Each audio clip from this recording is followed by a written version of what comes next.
Sempre que a gente pensa no Oriente Médio, um nome costuma vir à cabeça, certo? Irã. Mas e se a história mais importante, aquela que de fato está definindo o futuro da região, estivesse acontecendo em outro lugar? Nessa análise, vamos olhar além das manchetes para descobrir uma nova ordem que está silenciosamente tomando forma. Olha, por décadas, a resposta para essa pergunta seria um sim na lata. Mas hoje, bom, a resposta não é mais tão simples assim. Não que o Irã tenha deixado de ser uma ameaça, não é isso. A questão é outra. O poder do Irã de ditar as regras do jogo diminuiu.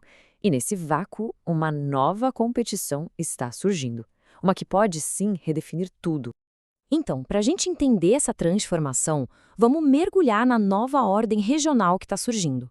Depois, vamos conhecer os dois lados dessa competição, a chamada Coalizão Abraâmica e a Coalizão Islâmica. A gente vai ver como essa disputa está se desenrolando numa rivalidade bem acirrada no Golfo, qual é a aposta dos Estados Unidos no meio disso tudo e, por fim, os dois futuros radicalmente diferentes que esperam a região. Vamos começar por essa nova ordem. Durante anos, a política na região parecia um jogo de xadrez focado numa única peça: conter o Irã. Só que, enquanto Washington se concentrava nisso, seus próprios aliados começaram a fazer seus próprios movimentos, criando um tabuleiro totalmente novo que hoje não gira mais só em torno de Teherã. E aqui está a grande virada de chave. A história que realmente importa hoje não é mais o que o Irã vai fazer, mas sim o que os próprios parceiros dos Estados Unidos farão uns com os outros. A gente está testemunhando a formação de dois campos rivais e a competição entre eles que está de verdade definindo o futuro. Então, vamos conhecer o primeiro desses blocos. Eles se veem como os agentes da mudança, sabe? A força que vai redesenhar o mapa do poder regional. O coração disso tudo é a parceria cada vez mais forte entre Israel e os Emirados Árabes Unidos. Mas a influência deles vai além, criando uma rede que inclui o Marrocos, a Grécia lá no Mediterrâneo e chega até a Índia, que vê nessa aliança uma forma de equilibrar o poder na sua própria vizinhança. E aqui está a identidade deles. Eles são revisionistas. Mas o que isso quer dizer na prática? Pensa neles como arquitetos que querem demolir uma parte do prédio antigo para construir algo novo e mais forte. Eles estão cansados da diplomacia lenta, das negociações que não acabam nunca. Ao invés disso, eles usam o poder que têm, econômico, tecnológico e militar, para criar novas realidades no terreno, antes mesmo que os outros tenham chance de reagir. A cola que une esses países tão diferentes é uma convicção profunda, a de que o islamismo político militante, seja o do Irã ou de grupos sunitas, é a ameaça fundamental à estabilidade. Para eles, a ordem antiga foi complacente, falhou, e a única solução é uma intervenção direta para fortalecer governos seculares e criar uma barreira contra essa ideologia. Mas, como a gente sabe, toda ação gera uma reação. E do outro lado do tabuleiro, um contrapeso poderoso se forma, determinado a resistir a essa tentativa de reescrever as regras. Esse grupo é liderado pela Arábia Saudita e inclui gigantes regionais como a Turquia e o Paquistão, além de atores influentes como o Catar e o Egito. Juntos, eles olham para as ações da colisão abrâmica não como progresso, mas como uma forma perigosa de desestabilização.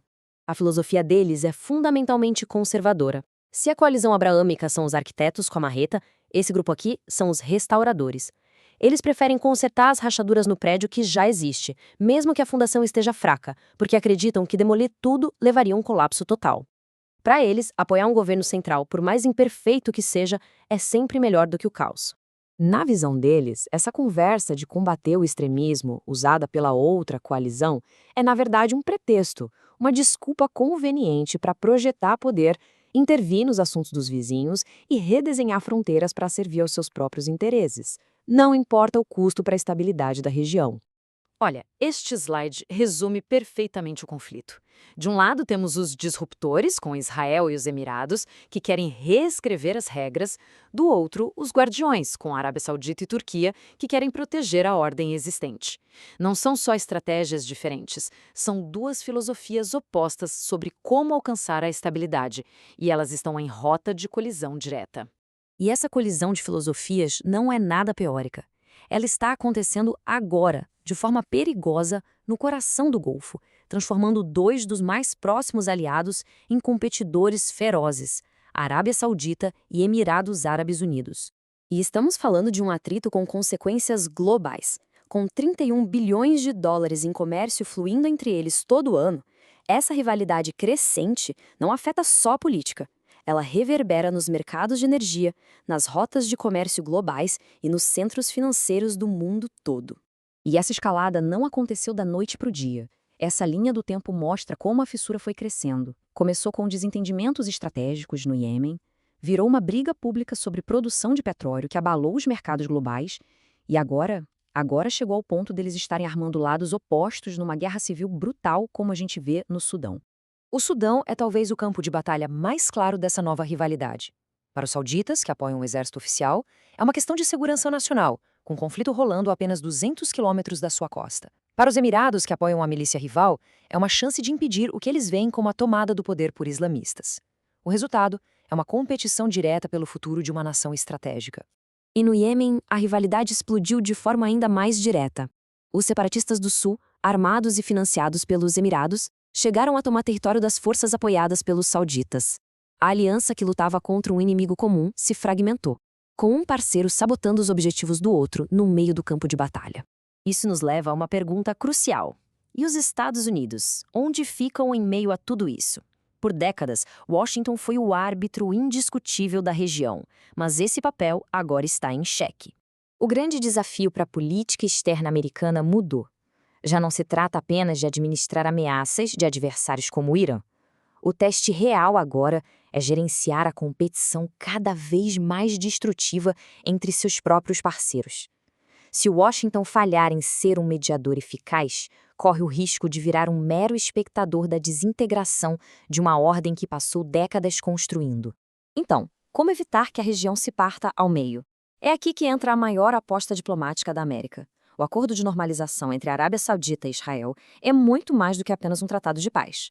É uma tentativa ambiciosa de construir uma ponte sobre essa divisão, de costurar esses dois blocos rivais em uma única arquitetura de segurança sob a liderança americana. E isso nos leva ao momento da verdade. O Oriente Médio está numa encruzilhada, e o caminho escolhido agora vai definir a segurança global por décadas. Existem dois futuros possíveis. Em um, a aposta americana funciona. Os dois blocos são integrados em uma nova ordem de segurança, a estabilidade é restaurada e a influência de adversários é contida. No outro futuro, a rivalidade se aprofunda, a região se fragmenta num caos de alianças instáveis e conflitos por procuração, e o vácuo de poder é preenchido pela China e pela Rússia. No fim, tudo se resume a esta questão. Essa nova rivalidade que está redefinindo o Oriente Médio bem diante dos nossos olhos, será a força que forja uma nova ordem mais estável? Ou será o início de uma era de fragmentação ainda mais perigosa? Pela primeira vez em décadas, o futuro da região está verdadeiramente em aberto.